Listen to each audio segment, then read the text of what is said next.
Entonces hagan como que no había pasado nada. Ya, entonces, básicamente semáforos es exactamente lo mismo que un semáforo, es exactamente lo mismo que un mutex, con la diferencia que ahora tengo entre 0 y n personas adentro de mi pieza, y el n es una constante inicial con la cual yo inicializo mi semáforo, y significa este es un semáforo hecho para dejar pasar a n personas máximo, ¿ya? Y entonces existen dos primitivas, igual como el lock y el unlock. Existen dos primitivas en los semáforos.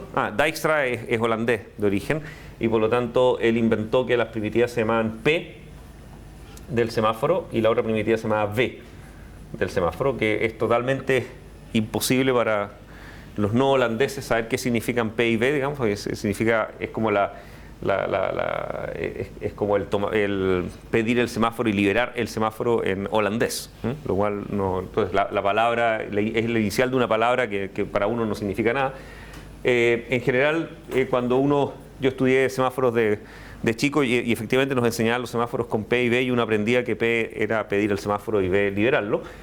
Hoy en día, en general, la mayor parte de las implementaciones usan algo parecido a wait y algo parecido a signal, pero va a depender de la implementación y de la primitiva exacta, pero siempre son lo mismo, pero no es trivial saber exactamente cómo se llama la primitiva con la que uno pide el semáforo y con la que uno lo libera. Entonces, en C existen también. Los semáforos son parte de la biblioteca de Pthreads estándar, y su uso y su declaración son bastante estándares, pero obviamente las primitivas hay que saber cómo se llaman. Es que podríamos apagar una luz ahí, ¿no? No. Tampoco. Por ahí. Entonces, en el fondo, hay un pequeño detalle, que los semáforos fueron como agregados a la biblioteca porque venían de otra parte. Entonces, además de hacer gato include de Pthreads, normalmente hay que hacer un gato include de semaphore.h cuando uno va a usar semáforo. Pero aparte de eso, la biblioteca es la misma y funciona igual. El tipo se llama sem subrayado t. ¿Se acuerdan que en todas las otras cosas se llama Pthread algo? Estos venían solos, se llaman sem subrayado t. Y vamos a hacer igual. Antes teníamos un mutex que se llamaba vacíos, un mutex que se llamaba llenos, ¿no es cierto? O sea, vacío y lleno, porque era una caja de tamaño 1.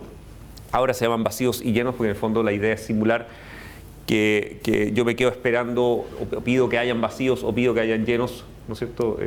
Y puede ser más de uno. Ups.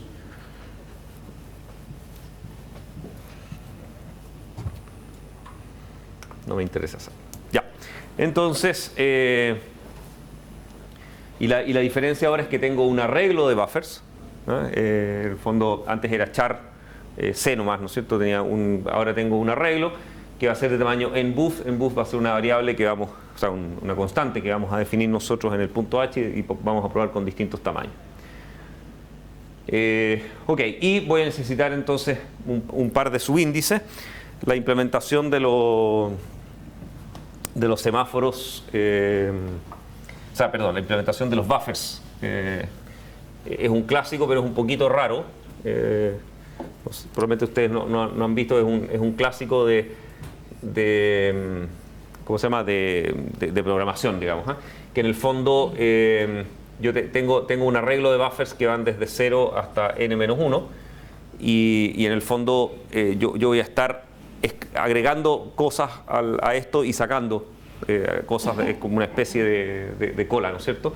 Y es como una cola FIFO, digamos, ¿no es cierto? Entonces, en el fondo, normalmente voy a tener un pedazo de mis buffers que van a estar ocupados con datos adentro, y voy a tener otro espacio que va a estar libre, ¿no es cierto?, en la medida que voy agregando y sacando. Entonces, lo que normalmente uno hace es definir que vamos a manejar dos subíndices, digamos, del arreglo, ¿no es cierto?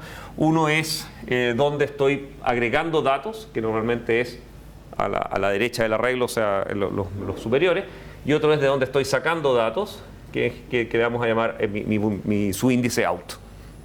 Entonces, un subíndice dice dónde está el próximo dato que me toca sacar, y el otro me dice dónde está el próximo dato donde voy a escribir. Es un clásico de la implementación. Ahora, hay que tener cuidado con estos subíndices porque en el fondo una implementación naif de esto hace que esto en realidad siempre va avanzando. Entonces mis buffers ocupados son como una especie de gusano que se va desplazando por la memoria y obviamente no puedo tener infinita memoria para él. Entonces lo que uno siempre hace es que ese gusano cuando sale aquí hacia la derecha lo hacemos volver a entrar por la izquierda. Entonces se habla de un arreglo circular que obviamente no es un arreglo circular, sino que uno lo implementa como tal. O sea, la idea es que cuando los subíndices hacen overflow más allá de n, entonces vuelven a cero. Y entonces siempre los subíndices al incrementarlos hay que tener cuidado de reciclarlos. Eso quiere decir que esta es una versión correcta de mis buffers, pero esta otra también, que es un poquito rara, que es en el fondo que estos buffers están ocupados y estos de acá están libres. Y eso significa que en ese caso out apunta aquí y in apunta acá. Y eso significa que in es inferior a out en términos absolutos, lo cual es medio raro. Uno no lo esperaba en este dibujo, digamos. Y está correcto, ¿ya? O sea, es una situación correcta. A todo esto, ¿cómo es un buffer vacío? O sea, un arreglo de buffers donde no hay ningún buffer ocupado. Es una cosa como así, donde en el fondo eso es así y esto es así, y todos están libres, ¿no es cierto? Y en ese caso, el próximo buffer a ser ocupado es este, o sea, este es in. ¿Ya? Y out, que es el próximo buffer a ser desocupado, está como indefinido porque no hay ningún buffer ocupado en este minuto. ¿Ya? Ahora, si uno implementa esto en forma natural y además tiene algo de sentido porque el próximo buffer que va a ser que se va a ocupar es este y ese va a ser el próximo que va a salir también. Entonces, en general, in y out quedan apuntando en forma natural al mismo slot. O sea, in es igual out. Entonces, cuando tenemos in igual out, en general es condición de borde, digamos. Entonces en este caso significa todos vacíos. Ahora el problema que tiene esta implementación es que si uno dibuja el caso contrario, que es todos llenos, entonces ahora tengo algo así como acá y están todos llenos ahora, ¿cierto? Todo el espacio es lleno. Entonces ahora por supuesto el buffer out apunta aquí porque es el próximo que va a salir.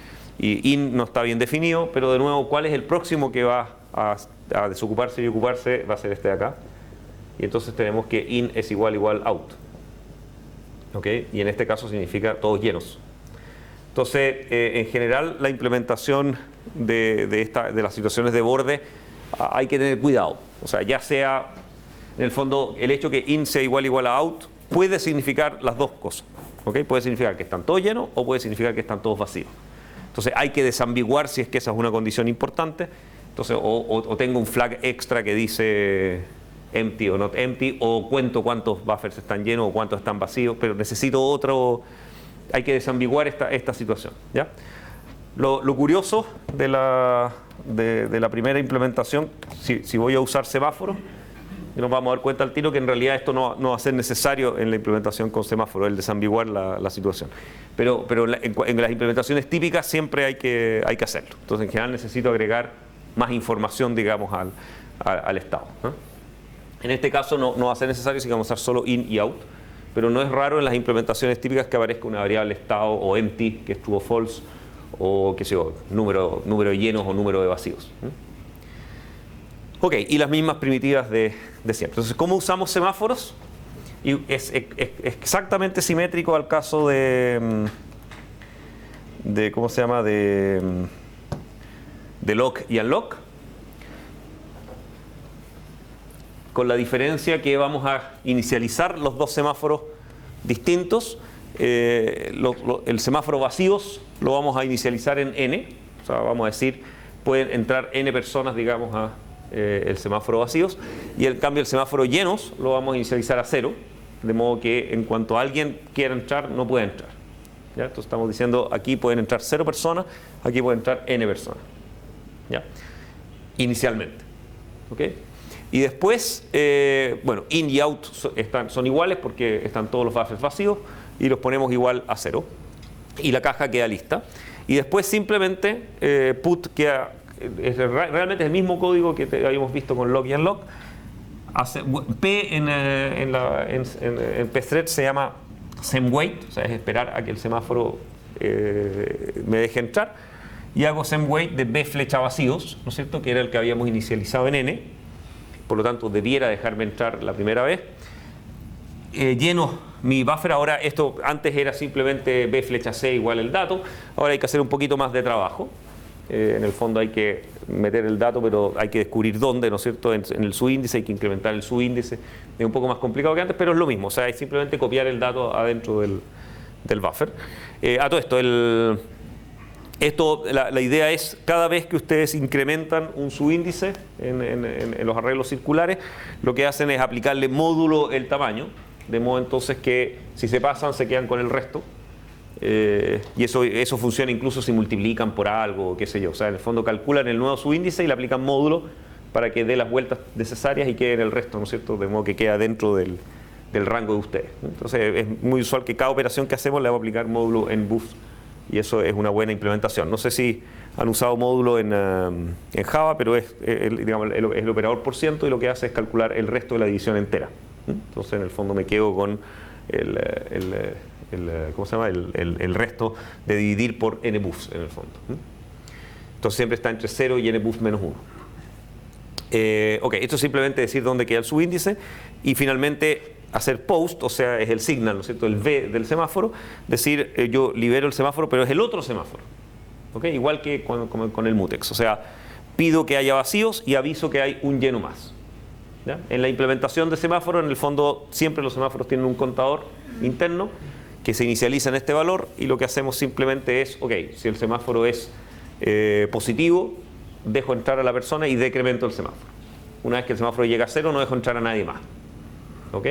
Y cada vez que libero un semáforo, lo incremento y reviso si hay alguien esperando para liberarlo. Ok, y getBox es justo el antisimétrico, ¿no es cierto? Lo que hago es wait por llenos, saco un dato y cambio out esta vez, ¿no es cierto? Y hago post de vacíos. ¿Ya?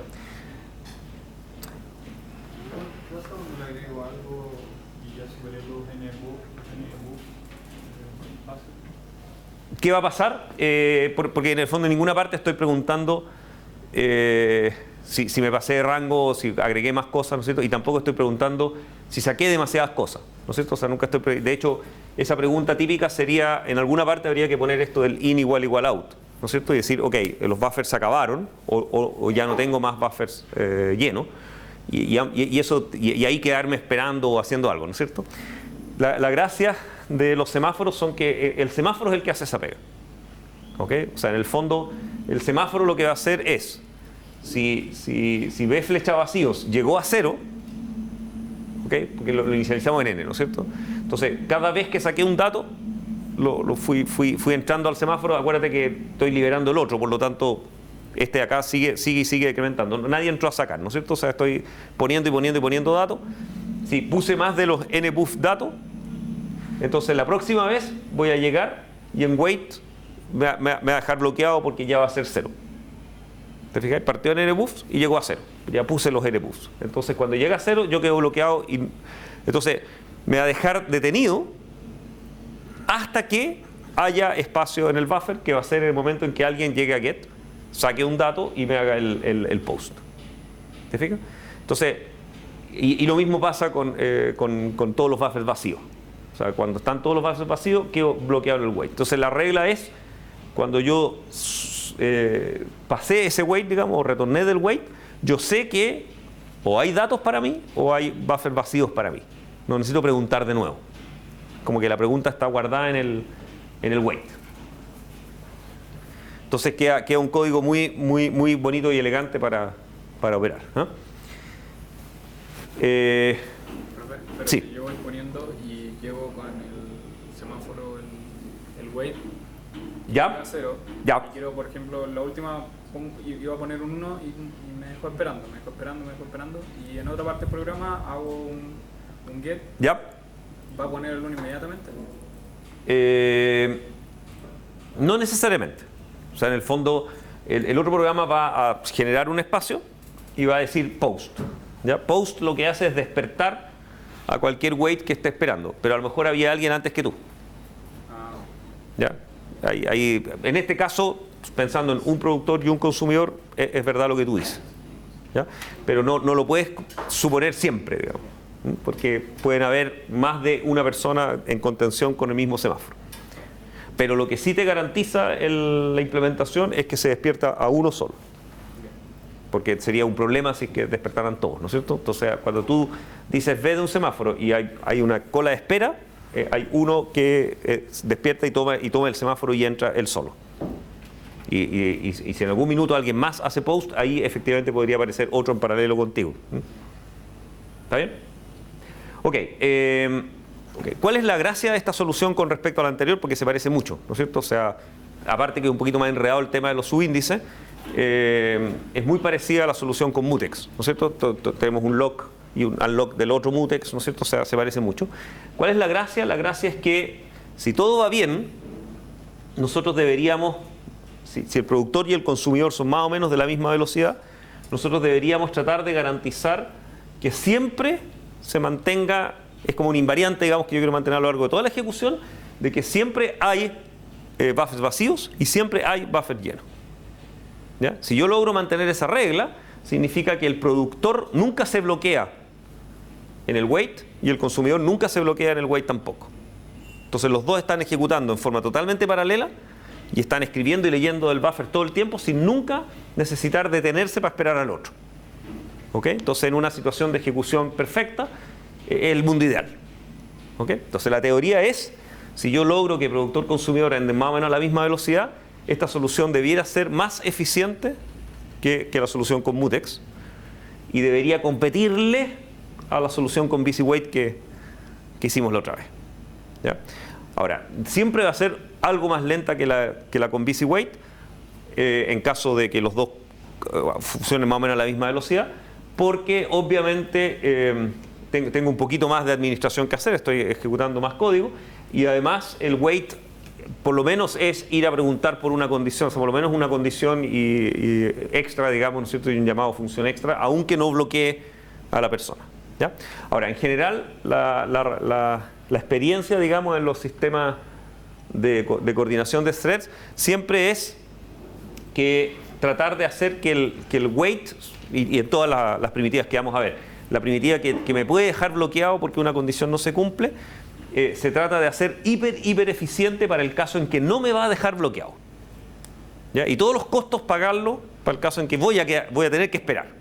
Porque la regla en general, la experiencia muestra que en general no me quedo bloqueado. O sea, la mayor parte de las invocaciones a semWait van a resultar. ¿Ok? Y unas pocas me van a dejar bloqueado. Porque al final el programador trata que sea así porque es más eficiente por definición. Entonces, qué sé yo, las estadísticas en los sistemas operativos muestran del orden así como 80, 90% de los llamados a wait en realidad es para un semáforo que está disponible. ¿Ok? Entonces, para que el sistema funcione bien, se trata de maximizar la eficiencia de esa situación. ¿Ya? En cambio, la situación de quedarse bloqueado, puedo pagar todos los costos porque de todos modos ya me voy a quedar bloqueado y a esa altura voy a esperar un evento que puede demorarse mucho tiempo y por lo tanto es un poco, creo que les conté también en la idea esta que en malloc y free también la idea es tratar de pagar los costos en malloc y no en free. ¿Ya? Es bastante usual eso porque en el fondo cuando estoy pidiendo memoria ya estoy mentalizado y estoy suponiendo que eso se va a demorar, pero yo no espero que la función free se demore cualquier cantidad, ¿no es cierto? Entonces todo el trabajo que free puede postergar y que lo puede hacer malloc más tarde, trato de hacerlo así. ¿Ya? Aquí es un poco lo mismo, o sea, lo que puedo hacer en el momento de bloquearme y puedo ahorrárselo al tipo que no se va a quedar bloqueado, trato de hacerlo así. Y efectivamente es fuertemente así, o sea, el llamar a wait en situación en que el semáforo está disponible es muy eficiente. Entonces, debiéramos competirle bien a busy wait en esas condiciones. ¿Ya? Al otro lo que vamos a hacer obviamente es... El caso en el cual esto no ayuda en nada es para el caso en que ya sea el productor o ya sea el consumidor van a ser sistemáticamente más rápidos que el otro.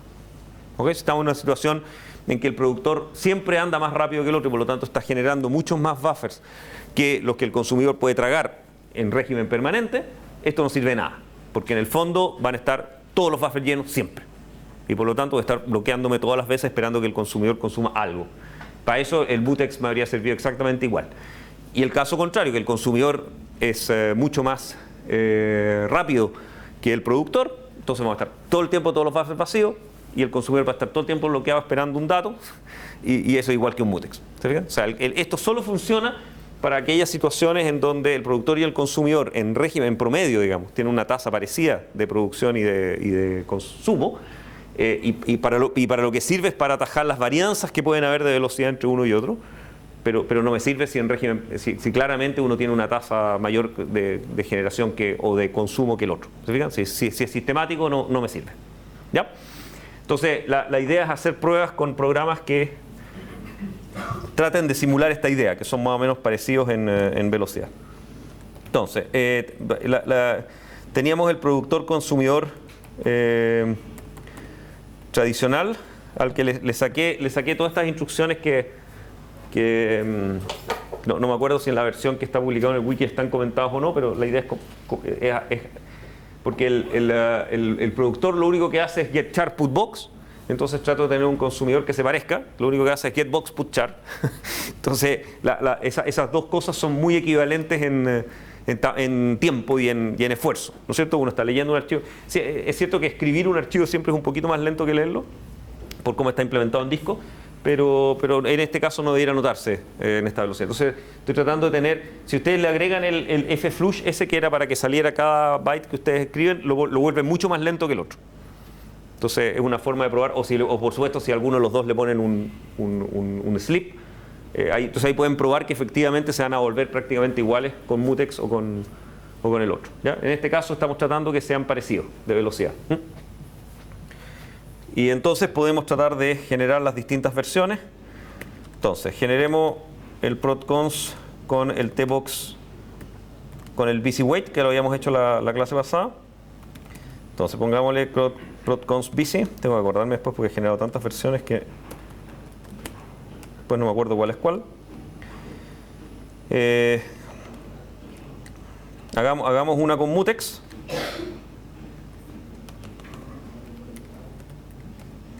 Y hagamos una con semáforo. Después con los semáforos, el otro tema que vamos a tener es cuántos buffers debiéramos tener. Generé, gracias. No habría competido muy decentemente esto. Entonces los generé todos al revés. Esto es sem, ¿ya? Y ese es mutex. ¿Está bien? Busy, mutex, o sea, sí. Si no soy muy inconsistente. Ok, el otro tema que se los dejo para que si quieren jugar, digamos, es cuántos buffers deberíamos tener para ser óptimo. Y eso es entretenido porque ustedes pueden, uno puede probar con todo esto, no lo dije, los semáforos inicializados en 1 son exactamente lo mismo que un mutex. ¿No? O sea, realmente el semáforo es una generalización de mutex. ¿Okay? O sea, el semáforo incluyen a los mutexes en su abstracción, si ustedes quieren. Entonces, el semáforo, si ustedes lo inicializan a 1, obtienen un mutex. ¿Pero el buffer que tiene implementado cuánto tiene? Veamos, creo que 10. Que son esos números a ojo que debieran sonar razonables, pero sí, son 10. ¿Ya? Ahora, depende por supuesto del problema. No hay una regla estándar, pero si ustedes lo miden después, en este caso en particular, pueden darse cuenta que de mutex a 2 semáforos se gana, como a 5 semáforos se sigue ganando, a 10 semáforos casi es como lo mismo, y si después ya le ponen 100, 1000, qué sé yo, es lo mismo. Semáforos no, buffers. Ya. Entonces, estamos compitiendo con 10 buffers nomás para que no sea demasiado distinto. Entonces, veamos. Esto sería time habíamos dicho que el busy y digamos out, que es el archivo grande de prueba, y tirémoslo a un archivo de salida para que no me moleste la salida. Ya, después lo generamos como guión busy, ¿no es cierto? O sea, guión mutex. Se pueden sentir la velocidad, ¿no?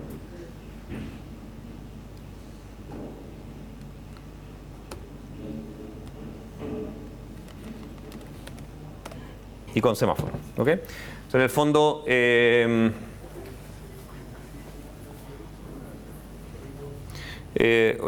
están todas correctas, ¿no? O sea, la salida es igual, digamos. ¿Cuál? ¿Era guión bici? Ah, ya. Deja asegurarme de ser una compilación anterior que hice para probar en mi casa. Sí, tienes razón. Entonces no hagamos trampa. Ese, ¿no? Ahí.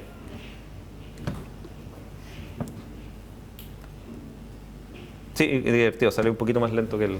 Porque debe ser le cambié las instrucciones al ejemplo del productor consumidor. Entonces, tenemos el bici, que era el mejor de todos, tipo 37 segundos, con SEM 5, que yo diría que está dentro del rango de error de esto. Y por supuesto el Mutex, que demora 7 segundos, bueno, no demoró 7 minutos, que demoró 7 segundos. Estos son medios y punto 37, ¿no es cierto? O sea, nada misma. Por lo tanto, si quieren podemos comparar el caso de semáforos con BusyWait de nuevo para... Profe, ¿qué porcentaje que sale? Es como el porcentaje de uso de CPU. Como cuando tiene más de una CPU, los porcentajes son más de 100, digamos, significa que estamos usando como una CPU y media. 200% es que usaste 2 CPUs a lo largo, lo cual está bien porque estamos usando 2 threads. O sea, era más o menos lo que se buscaba. Y bueno, y las otras, está lleno de estadísticas difíciles, digamos, estas cosas. Las otras son cómo se divide la CPU entre el tiempo que pasa en modo usuario y el tiempo que pasa en el kernel, que es el modo supervisor, en fin.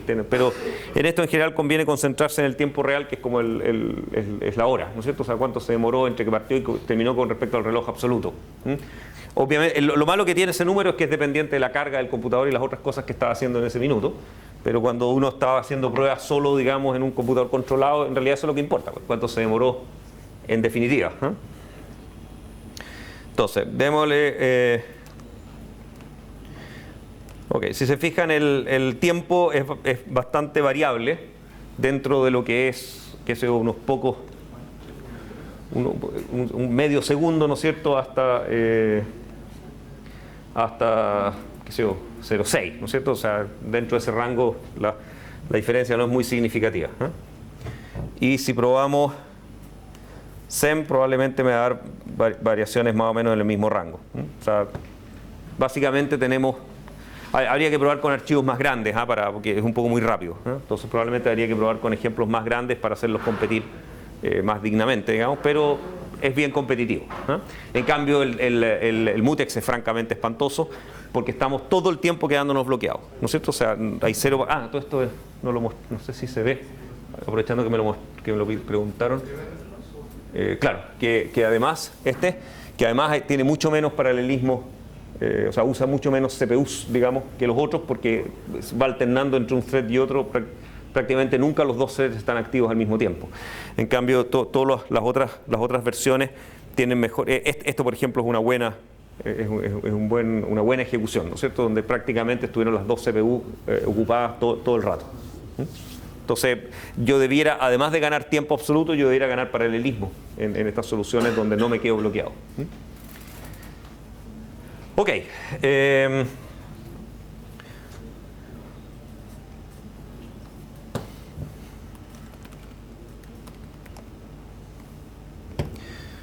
Ok, hemos estado jugando siempre con un productor y un consumidor.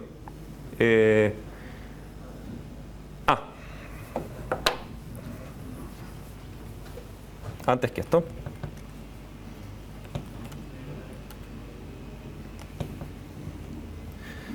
Ok.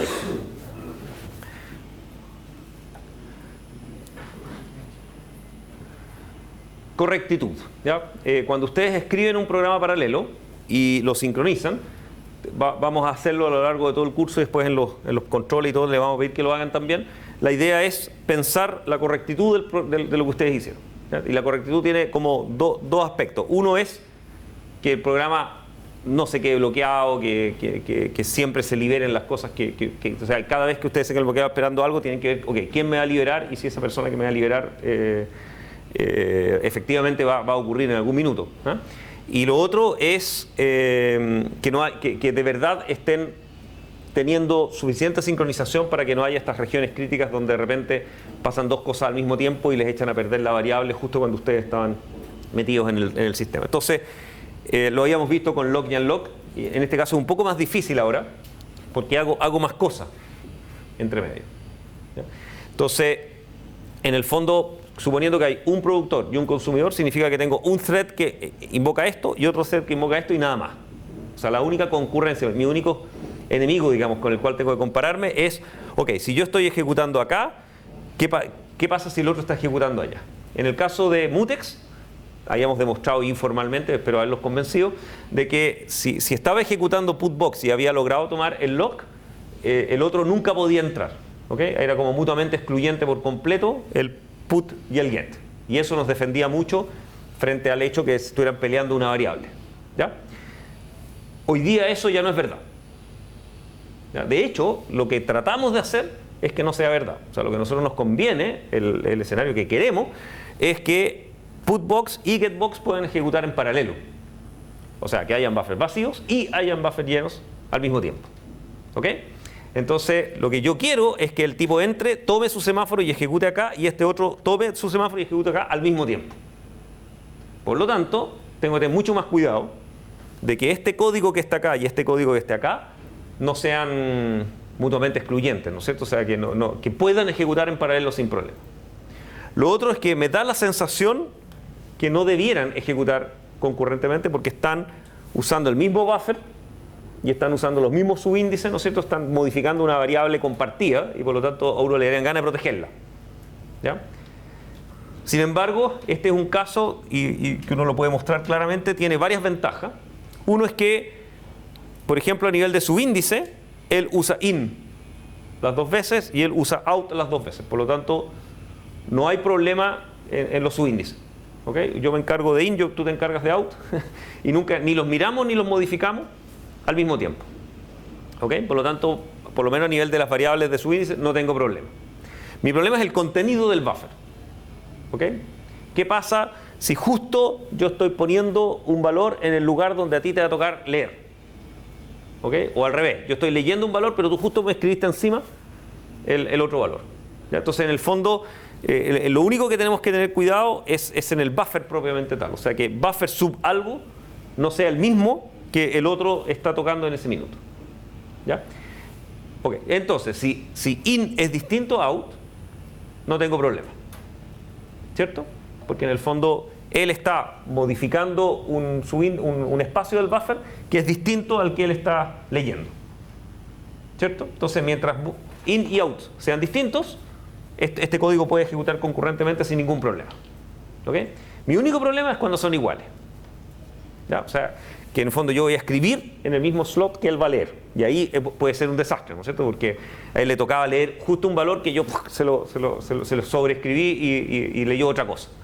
¿No es cierto? Y eso es siempre desastroso. ¿Ya? Ok, entonces el punto de que este código esté correcto es demostrar que nunca puede ser in igual a out. ¿Ok? Bueno, no se los voy a mostrar, pero los puedo dejar convencidos por el hecho de que si in fuera igual a out, es justamente cuando tenemos el problema de que o están todos llenos o están todos vacíos, y es justamente ese el minuto en el cual uno de los dos no puede ejecutar. ¿Ya? Si están todos llenos, put no puede ejecutar y se va a quedar bloqueado en su semáforo, y cuando están todos vacíos, get no puede ejecutar y se va a quedar bloqueado en su semáforo. Por lo tanto, ocurre el caso que los dos son iguales, pero en ese caso solo uno puede entrar. Y lo vamos a garantizar por los semáforos que estamos poniendo en la entrada. ¿Ok? Entonces, la regla de fondo es, si solo hay concurrencia entre put y get, entonces este programa está correcto y no genera contradicción entre ser concurrente entre put y get. ¿Ok? Sí, pero estos son casos más difíciles que los que yo les pregunto en el control. Pero sí, la idea es más bien enfrentar el problema, reflexionar y decidir, mira, yo, de hecho, pregunta típica de control les altero un poquito esto, les implemento de otra forma y le digo, discútalo. ¿Usted cree que está correcto o no cree que está correcto? Entonces, más que si tú le achuntaste porque hay casos raros que a uno no se le ocurren, hay casos francamente difíciles de saber si está, o sea, que uno lo ve y la próxima semana les voy a dar algunos ejemplos de código que tú ves y tú podrías jurar que eso está bueno. Y yo te lo puedo explicar y te puedo hacer en la pizarra y tú vas a quedar convencido que está bueno y está mal. ¿Ya? O sea, es muy difícil.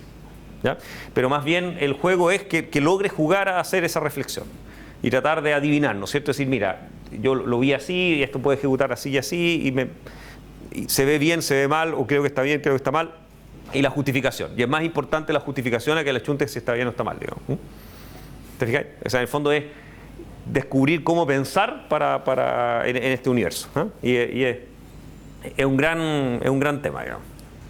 ¿Usted dice que ahí no se produce sobreposición entre los...? No, exacto, eso está correcto.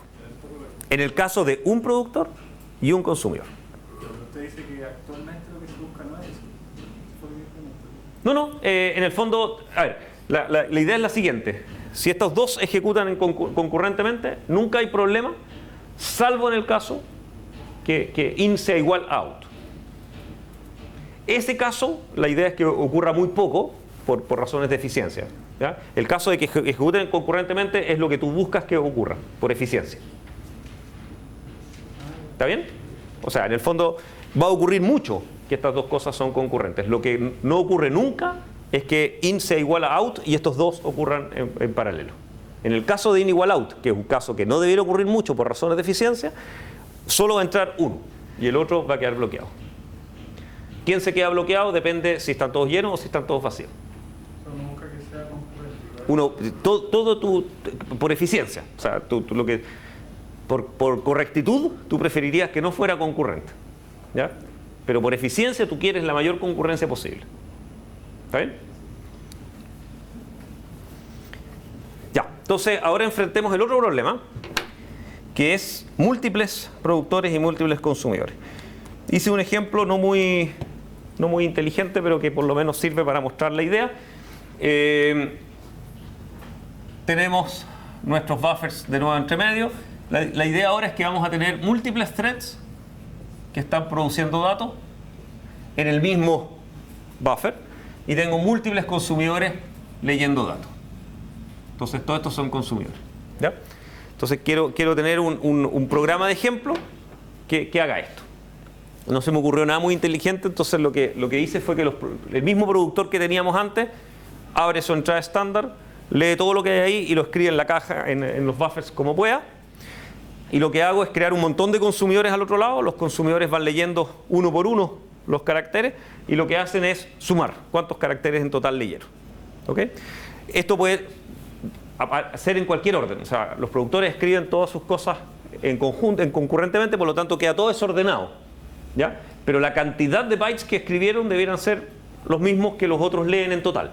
Entonces lo que hago es que cada consumidor cuenta cuántos bytes leyó y cuando muere se lo informa al main vía estas cosas de join y qué sé yo. Si la función retorna un entero, vía join yo puedo recuperar qué entero retornó, digamos. Entonces cada consumidor le va a reportar a su padre cuántos bytes leyó. Y el padre lo que hace es esperar a que mueran, tomar el valor e irlo sumando. Y genera una sumatoria de todos los valores y el valor final debería ser siempre el mismo. ¿Ya? Cada uno va a leer cosas distintas en cada ejecución, pero la suma tiene que ser la misma, que es el tamaño del archivo de la entrada estándar multiplicado por el número de productores que voy a tener. ¿Está bien? Un ejemplo harto malo, pero ilustra el punto. Entonces, si mi solución está buena, el programa siempre debiera terminar y siempre el padre debiera decir la cantidad total de bytes debería ser la misma, que es esa multiplicación. Si obtengo menos bytes o el programa se queda bloqueado en el camino, es porque algo está mal y estoy o perdiendo caracteres o duplicando caracteres en alguna parte. Entonces mi sistema de buffer ahora tiene que soportar múltiples puts y múltiples gets al mismo tiempo. Esto es muy distinto a soportar un productor y un consumidor. ¿Ya? Lo que habíamos demostrado hasta aquí es que si alguien entra put al mismo tiempo que alguien entra get, no hay problema. Pero nunca habíamos pensado en múltiples puts en paralelo. es mucho más difícil porque es el mismo código, así que ahora no puedo decir son otras variables o qué sé yo, son exactamente porque está ejecutando lo mismo. En general mi peor enemigo soy yo mismo, digamos. Es como lógico porque estoy haciendo lo mismo todas las veces. ¿Okay? Entonces, si quiero ser concurrente conmigo mismo, hay que tener mucho cuidado. ¿Ya? Y generalmente la solución va a pasar por no permitir ser concurrente con uno mismo, ¿no? O sea, al final lo más simple es decir, yo soy mutuamente excluyente conmigo, ¿no es cierto? Y no dejo que otros puts ejecuten al mismo tiempo que yo. Pero vamos a ver que no es tan trivial el cómo proteger esas cosas. Ya. Entonces, este es el productor y el consumidor. Entonces, revisemos todas las soluciones vistas hasta acá.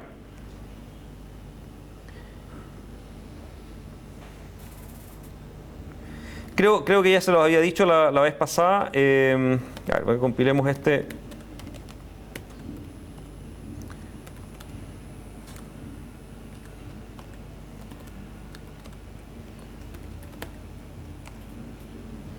La solución con busy wait no soporta múltiples productores y múltiples consumidores.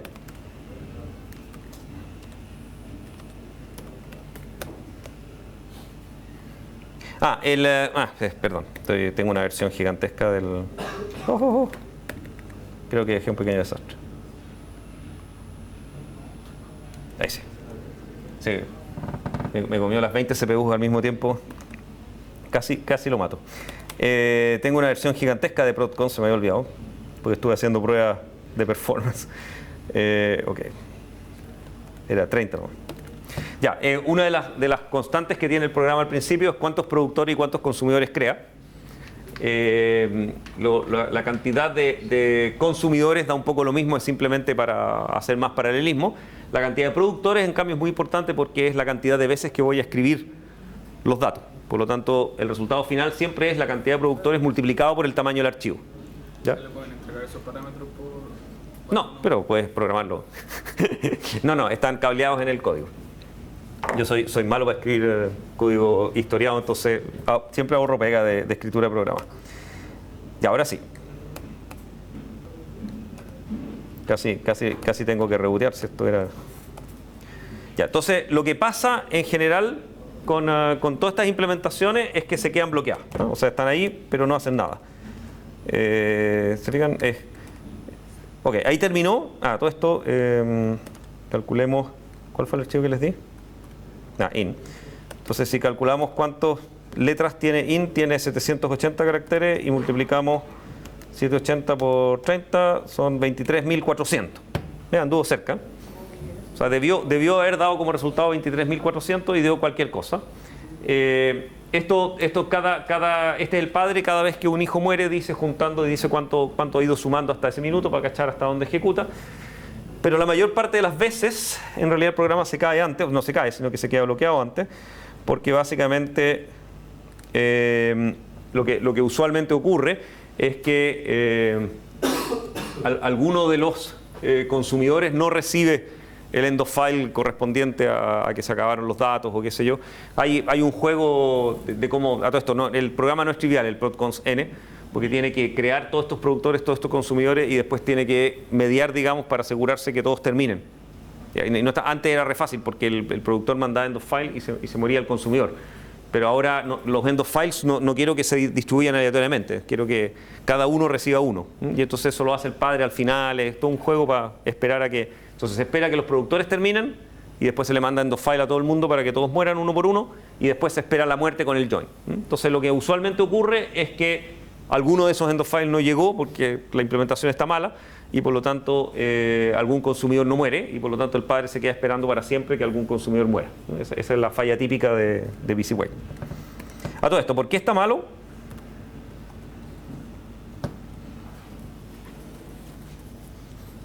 ¿Por qué está malo busy wait? Porque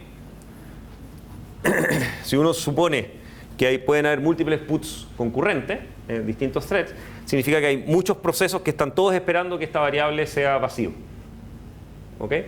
En el minuto que hay un thread acá que dice es vacío, todos esos tipos en paralelo pueden pasar después de su while erróneamente porque en el fondo había que dejar pasar uno solo. ¿Okay? Entonces, antes cuando era yo solo, ahí no tenía problema. Y se acuerdan, habíamos visto incluso que cuando él pasa, este otro no puede pasar y viceversa, por lo tanto, esto con uno y uno funcionaba. Pero cuando son varios put box, estoy perdido. ¿Ya? De hecho, creo, piénsenlo y capaz que lo podamos dejar de pregunta conceptual para el examen final, pero creo que uno podría explicar que mi sensación es que esto no tiene solución con BusyWait. O sea, que yo no puedo hacer una solución con BusyWait que funcione para múltiples productores y múltiples consumidores. ¿No? Pero no lo he trabajado en serio, digamos, pero es una bonita pregunta. O sea, ¿cómo uno podría arreglar esto o no? Mi sensación es que no tiene arreglo porque es demasiado... es justamente ese problema de que las cosas en computación se duplican por definición, ¿no es cierto? Si yo digo, este es 1, todos toman ese 1, no tengo cómo decirle al tipo, ok, esto es 1, pero para ti nomás y todo el resto. Y si el tipo toma el 1 y lo pone en 0 al tiro, no sirve, porque si tengo paralelismo, están todos mirando al mismo tiempo y todos se desbloquean de inmediato. ¿Ok? Entonces, creo que esto efectivamente, no, así con código normal, no tiene solución. Lo que hacen a todo esto en los sistemas operativos cuando necesitan hacer estas cosas es que usan instrucciones de hardware ad hoc para resolver el problema, ¿eh? Que son instrucciones de hardware del estilo preguntar y cambiar al mismo tiempo. Es como se llama test and set, esas funciones, donde yo pregunto el valor antiguo y lo modifico por el valor nuevo en una sola instrucción. ¿Okay? Entonces me ahorro ese problema de poder que varios ven el mismo valor y pasan todos juntos. En fondo, y por supuesto la instrucción está garantizada de que se ejecuta uno por uno serialmente para todos los que están preguntando por la misma variable. Y eso lo implementa el hardware, ¿no? Es un tema de acceso a memoria y de instrucciones de CPU. Y está hecho justamente para sincronizar entre varios. Ok, Busy estaba malo. Mutex.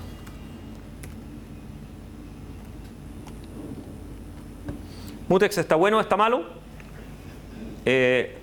Acá el universo es más complicado porque ahora en el fondo put compite con sí mismo también, consigo mismo, ¿no es cierto? Entonces puedo encontrar varios tipos haciendo el lock del mutex vacío al mismo tiempo y varios tipos haciendo el mutex de lleno al mismo tiempo. ¿Ya? Ahora, una gracia es que el lock va a retornar en uno solo, siempre, en un solo thread, no sé cuál, pero en alguno. Y por lo tanto,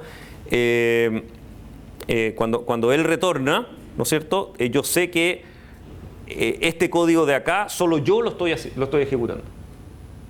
¿Okay? Todos los otros puts están bloqueados en el semáforo de allá arriba. ¿Hasta cuándo?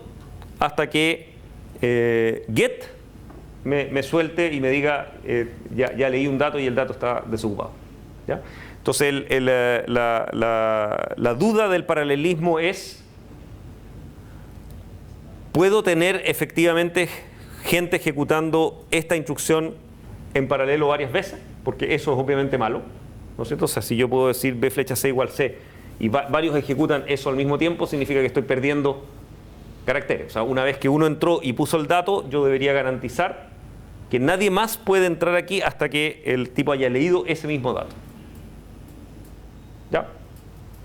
Ok, si hacemos una votación en la sala, ¿ustedes sienten que va a funcionar o que no va a funcionar?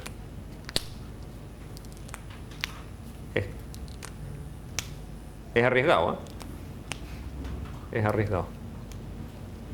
¿Qué opinan? ¿Que sí? ¿Tú votas que sí? ¿Sí? ¿Quién vota que no? ¿No? Va ganando el sí. Vamos a ver si la computación paralela es democrática, ¿sí? Ok, entonces, tenemos que usar... Y por supuesto, lo que vamos a hacer no es una demostración.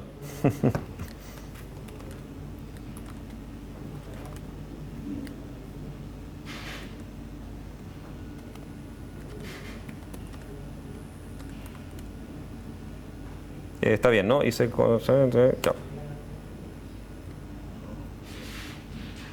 No era eso lo que había que hacer. Ahí sí.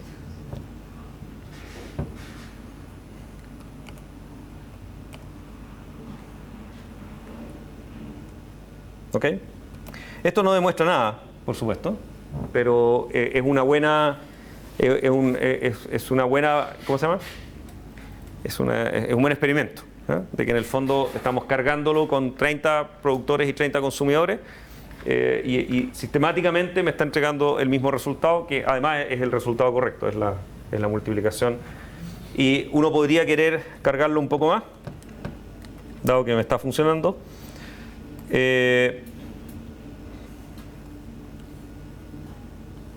Digamos algo así como 300 y 300.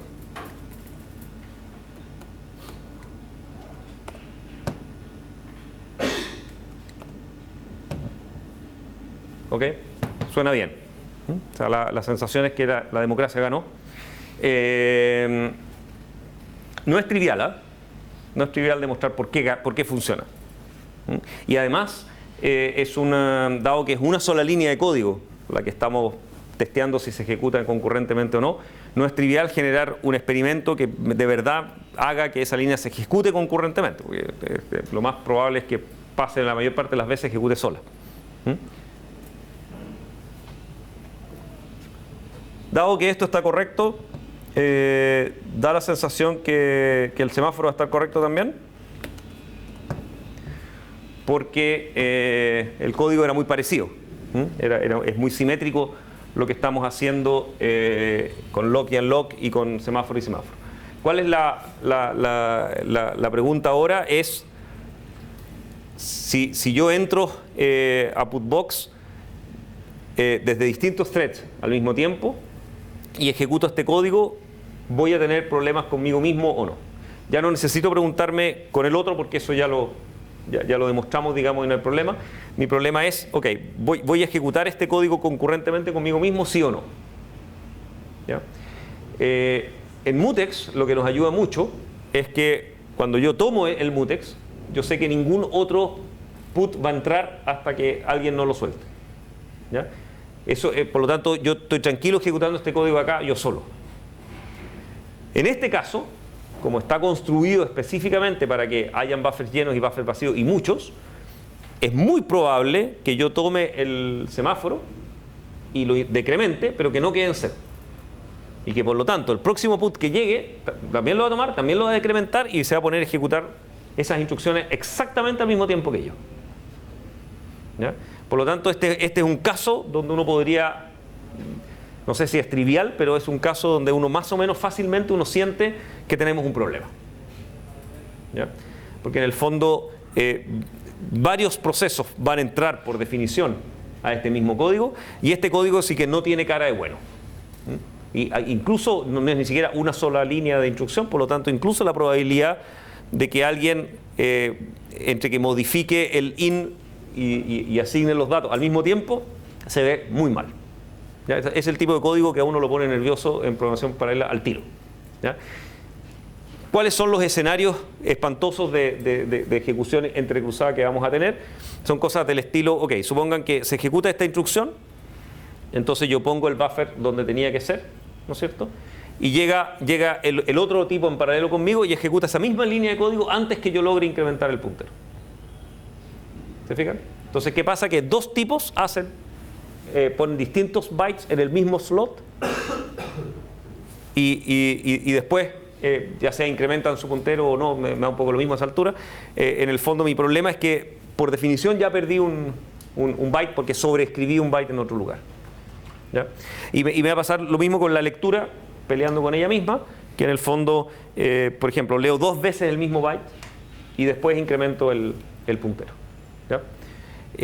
Y no tengo cómo salvarme de esto. Si yo puedo dar vuelta el código, tratar de incrementar después. En realidad lo que yo necesito es decirle al tipo, estas dos instrucciones quiero que se ejecuten en una especie de transacción, ¿no es cierto? Y decirle, y nadie más puede hacer esto mientras yo estoy acá adentro.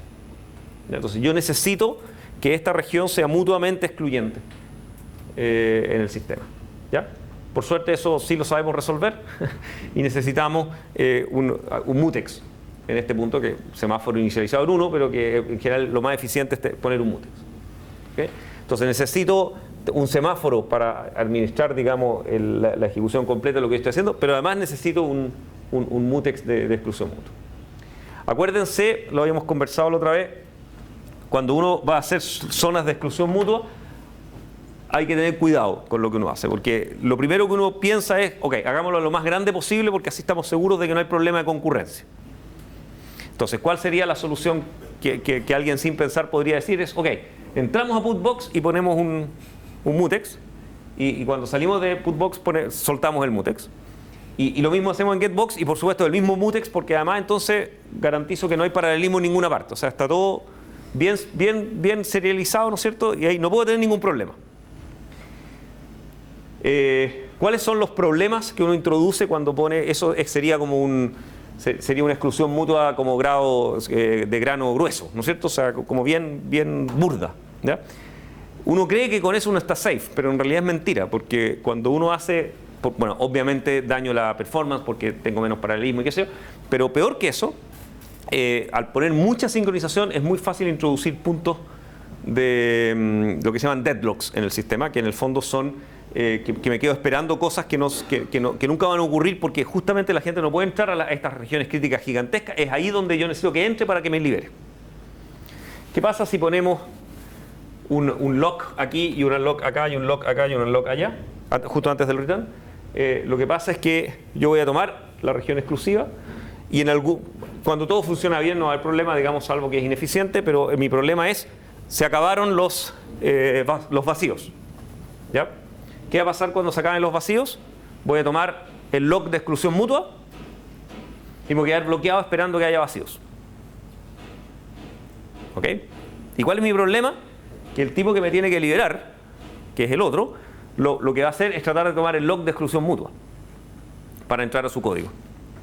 Y eso lo tengo yo y no lo solté porque estoy esperando en el semáforo. ¿Ok? Entonces, ¿y qué va a pasar? Que en el fondo de ahí para adelante todos los que traten de usar este semáforo, ya sea para put o para get, se quedan bloqueados para siempre. ¿Okay? No tiene solución ese problema. Por lo tanto, esta solución que era bien safe y que daba la sensación de que estaba todo bien, es claramente una mala solución. ¿Ya? ¿Cómo se arregla eso? Dos formas, en realidad. Una es revisar si realmente necesito exclusión mutua entre esta zona y esta zona, que lo demostramos para la vez pasada, digamos, entre un productor y un consumidor puede haber concurrencia. Entonces, si ya sabíamos que podía haber concurrencia, ¿para qué estoy evitando que haya concurrencia? ¿Okay? Por lo tanto, una solución es usar dos zonas de exclusión mutua distintas, una para los productores y otra para los consumidores. ¿Ya? Y esa está buena, esa funciona bien. ¿Ya? Y la otra solución, que es aún mejor porque además es más eficiente, es preguntarse ¿dónde está la zona mínima? Es como el mínimo segmento que realmente yo quiero proteger. ¿Ya? Y obviamente el wait no tengo por qué protegerlo, no tengo ningún problema que los waits se ejecuten en paralelo. ¿Ya? Igual me pasa con el post, digamos. No, esas funciones están hechas para ejecutarse concurrentemente, no hay ningún problema. Lo que yo quería era estas dos líneas nomás. ¿Ya? Yo quería que esas dos líneas fueran atómicas, digamos, ¿no es cierto? Y se ejecutaran solitas sin que nadie más pudiera entrar a ejecutar entre medio. Y de nuevo, no necesito que sean excluyentes entre estas y estas. Y eso ya lo demostramos la vez pasada, ¿no es cierto? O traté de convencerlos por lo menos de que era así. Pero sí necesito que estas dos sean mutuamente excluyentes entre ellas mismas cada vez. Entonces, ¿qué hago? Invento un mutex acá, específica, y un lock y un unlock justo después del wait y antes del post. Y otro aquí, pero es otro mutex el que uso. ¿Ok? Y esa es la mejor solución. Es de grano mucho más fino que la anterior. Son solo dos líneas que estoy protegiendo. Y además estoy separando en dos bloques. ¿Ya?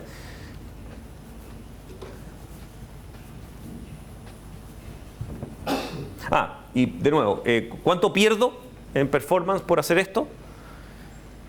Si supongo que el caso que voy a pagarlo caro es cuando el lock esté tomado, ¿no es cierto?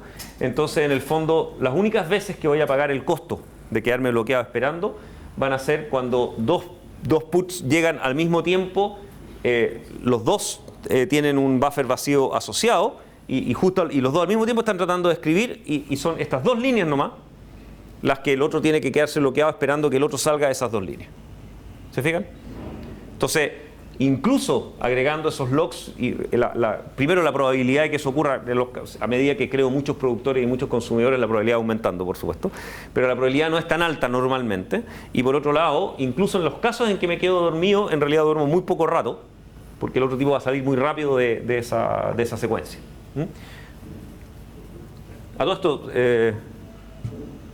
no lo había pensado, pero A ver si me da el ánimo el fin de semana, les implemento una solución. No lo había pensado, pero en realidad este es el caso clásico en donde un busy wait me podría salvar la vida. ¿Ya? Son los casos en los cuales los busy waits son usados en los sistemas operativos, porque en el fondo es totalmente predecible cuánto tiempo se va a demorar cualquier tipo que está compitiendo conmigo por entrar acá. Y por lo tanto yo puedo estar seguro, digamos, de que no va a ser mucho rato el que yo voy a esperar. ¿Ya? Sí, lo malo del busy wait es que necesito implementarlo para N tipos y que funcione bien. Pero déjenme darle una vuelta. Pero es un buen caso en el cual yo podría decir, ¿sabe? En realidad todavía no puedo entrar, pero sé que no me voy a demorar mucho en entrar, así que por mientras me dedico a gastar CPU estúpidamente en alguna otra cosa, en vez de bloquearme y quedarme en una cola de espera y qué sé yo, para que en dos ciclos de CPU más me despierten. ¿Ya? Eso es un poco el trade-off que hay, digo. Ok, por mientras en todo caso usaremos... Sí. ¿No va a tener el mismo problema si hay múltiples hilos esperando se bloquee? ¿En este caso? Sí, sí, trata con busy ¿Tú dices en el caso con busy wait? Sí, claro. Que mi problema es cómo garantizo yo que solo uno tome el lock. Entonces yo creo que hay que hacer trampa ahí. Repetir las preguntas. ¿Cuál era la pregunta? ¿Cuál era la pregunta? Busy wait. Sí, la pregunta era... ¿Viste? No me ha resultado en la mitad del semestre, no creo que tengamos ninguna chance de lograrlo aquí al final. Sí, la pregunta era si teniendo un busy wait en vez del lock, íbamos a tener el mismo problema que tuvimos cuando miramos la implementación de busy wait con múltiples threads, de que en el fondo, si están todos esperando una variable, en el fondo cuando esa variable se libere, ¿cómo hago yo para que uno solo tome esa variable y pase y los otros sigan esperando? Entonces necesito un poquito de truco para que eso funcione. Pero es un súper buen lugar donde hacerlo. Bonito. Ya.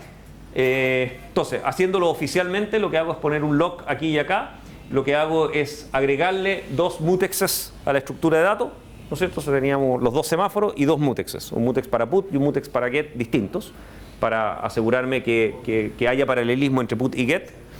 Y lo que hago entonces es simplemente hacer lock de put y unlock de put y lock de get y unlock de get en esos lugares. ¿Ya? Ustedes pueden jugar a hacer cosas como, por ejemplo, que sean los mismos, porque este podría ser el mismo lock y entonces impiden la concurrencia entre put y get. Está igual de correcto, pero es más ineficiente. Y ustedes lo podrían medir, para eso estuve jugando a ponerle miles de consumidores y miles de productores, y efectivamente uno se nota que uno pierde concurrencia y que se vuelve más lento, pero está igual de correcto, digamos, ¿no es cierto? O sea, esto igual funciona. Entonces, esta es como es lo mejor que podemos lograr. ¿Ya? O sea, una zona pequeña, permito concurrencia entre las dos que no tengo problema, y protejo, digamos, esas dos líneas de código. Y, de nuevo, el lock después del wait, de modo de estar seguro de que si yo me quedo bloqueado en el wait, el resto de la gente puede entrar, digamos, ¿no es cierto? O sea, siempre por definición es bueno tratar de que esos mutexes de protección de exclusión mutua estén lo más cerca posible de las instrucciones, ¿eh? Pero traten de ponerlo lo más pequeños posible los bloques protegidos. Entonces tenemos esta con el productor consumidor con n y eso.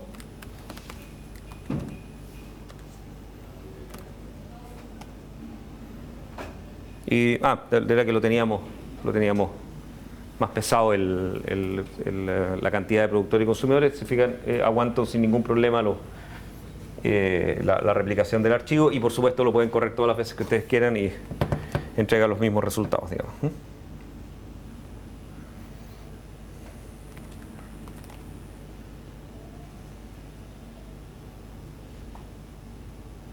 Ok. Esto está más o menos publicado en el wiki, digamos, lo pueden sacar de ahí los ejemplos. Yo trataría, jueguen un poco para el tema performance, ¿no? Yo creo que hay varios parámetros entretenidos que probar, como más productores, más consumidores, archivos más grandes, archivos más chicos, y por supuesto cantidad de buffers. ¿Okay? En la medida que ustedes agregan buffers al sistema, normalmente les da mejor performance, pero por otro lado le exige mayor concurrencia también al sistema, porque ocurre muchas más veces esto que hay tantos buffers libres como buffers vacíos, y en la medida que crean más productores y crean más consumidores, generan más contención todavía y más problemas de acceso concurrente. ¿Okay? Entonces uno puede irle cargando la mano al sistema. ¿Ya? Con el único que no abusen demasiado es con el Tbox Busy, porque ese como hace Busy Wait, realmente cada proceso que ustedes crean está saturando 100% cada CPU que ustedes tienen, y por lo tanto si uno crea 300 y tienen 2 CPU tienen un problema. Entonces el Busy Wait hay que tratarlo con cariño, pero los otros pueden cargarlos con toda la cantidad que quieran porque están bien organizados y sincronizados. En los Linuxes modernos ustedes pueden crear del orden de miles de threads hasta, qué sé yo, 10.000 threads sin demasiado problema. A veces se les acaba la memoria, porque cada thread pide un stack que es un poco grande. En algunos casos para las tareas, y eso vamos a aprender, uno le puede pedir que el stack sea más chico, porque si no es un programa recursivo, la verdad es que uno no necesita mucho stack. Creo que el stack por default es como 2 megabytes. Entonces si uno crea miles de threads, digamos, los 2 megabytes esos van jodiendo porque se multiplican demasiado.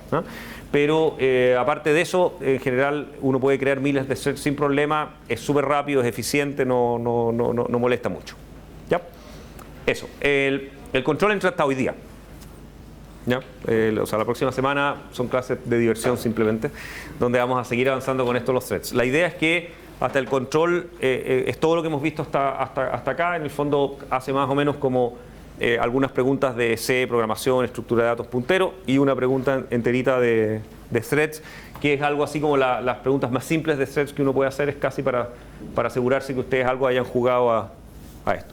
Para el tema de estructura de datos y C, yo creo que si hacen bien la tarea y juegan y les funciona y qué sé yo, tienen suficiente. Para el tema de threads tienen que jugar un poco más con lo que hemos estado viendo. No sé si al final llegaste a acuerdo con la auxiliar para la próxima semana. Sí, va a ser otro miércoles. Miércoles, ya. O sea, tienes este viernes y el miércoles. Ya, eso. Ya pues chicos, nos vemos la próxima semana.